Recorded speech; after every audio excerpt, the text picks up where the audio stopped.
Huntin' Big with Steve Bartilla. Brought to you by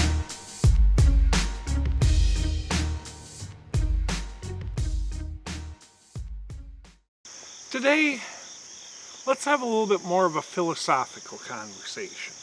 Now, I'm not in any way, shape, or form trying to tell anyone what to do, what to think, all this type of stuff. What I'm merely doing in all these things, I don't care if we're talking hunting big or growing big or deer and deer hunting TV or any article, book, anything I do.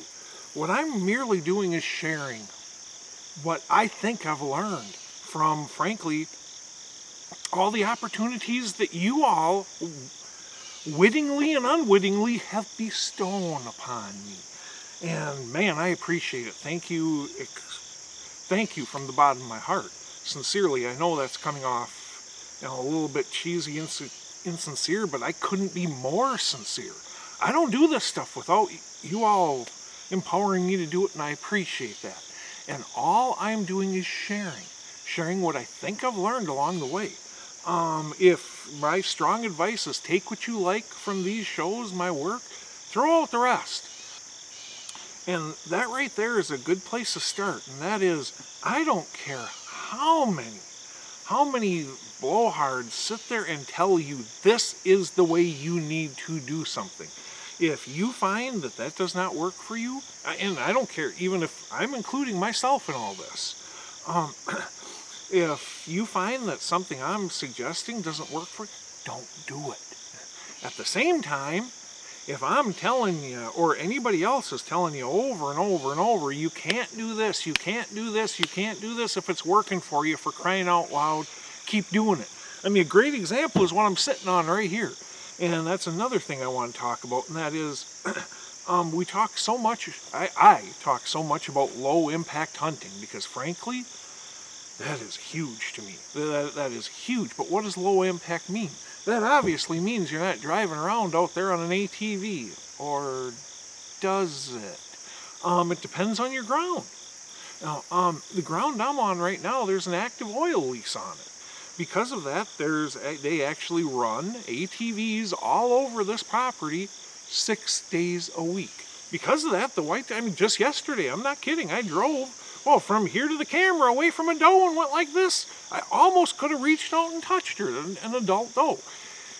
Deer are no different than your dog at home in that you can train them to accept virtually anything and you can train them to fear virtually anything. Because of that, there is not a one-size-fits-all.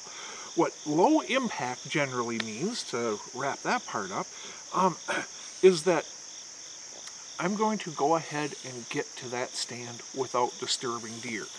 A property like this, they hear this ATV coming, they don't think twice about it. Because day after day after day after day, they're hearing ATVs whipping around out in the woods. And now, I do some public land hunting up in northern Wisconsin every single year. I'll tell you a dirty little secret. You whip around out there on one of these things and you're probably sending deer running the other way. Okay, because they're not used to hearing, frankly, they're not used to people every day. And they're sure not used to ATVs day after day after day after day. An outfitter I worked for when I first started consulting, he ran all over his property on his ATV every single day. He would drive all the hunters out to their stands on ATVs, drop them off at the base of the tree, watch them climb up, turn around, drive out, and then come back to get them. There was a 150-inch buck bedded just 70 yards away from the ATV trail, about 100 yards away from the pond, 150-inch buck. They would see him off and on, bedded there, and then one morning they'd pull up, the hunter gets off, climbs up the tree, sitting over on a pond, the does and fawns start coming in, he looks, oh, yep, there's that 150 they were talking about bedding, and about a half hour later it gets up, walks over there, and he shoots it. I'm not suggesting you do that, but what I'm trying to say is that deer are different in different areas because of their environment. I thought that outfitter was nuts running all over his place on an ATV, but it worked for him. Find what works for you, and as I said, low impact simply means that I can get to that stand, I can hunt it, and I can get out without spooking deer while I'm doing it and after I left. Always remember, your odors can be picked up by whitetails for up to 48 hours after they've been deposited. So we end up oftentimes educating far more deer after we leave the wood than while we're in it. Because of that, here I'm on a great creek, intermittent stream. When you have access to things like this, this can potentially be a backbone for access. I can get up and down this thing all darn day without deer smelling any odors I left behind. Now, when they're positioned in a way that one side, you're not worried about, you can let your odors blow in, such as in this case right here, we got a plowed field right over there, about 50 yards on that side of the creek. So I know we aren't going to have deer out there, out in the middle of that plowed field. So when I've got a wind coming like this, I can go ahead and slip up this creek and slip out without any deer ever having a clue I'm here. And I don't have to worry about the odors that are being left behind. I not only need a safe wind direction from getting in and out, I need one for the stand.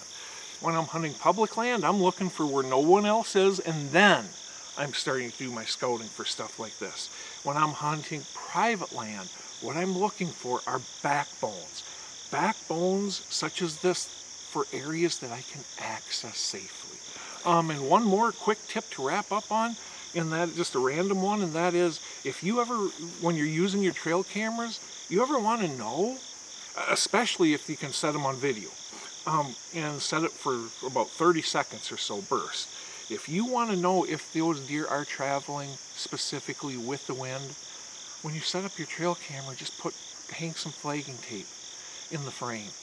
Flagging tape's going like this, buck's coming like that.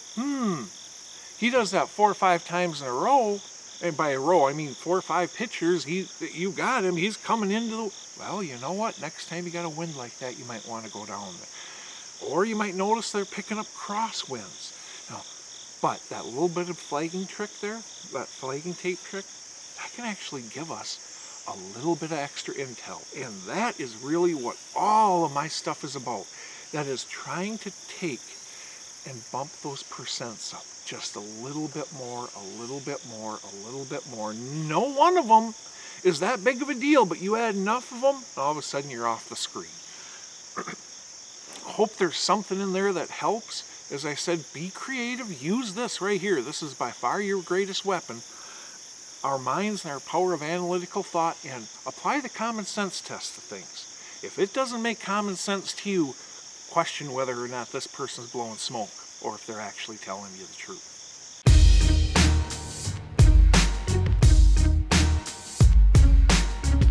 Huntin' Big with Steve Bartilla. Brought to you by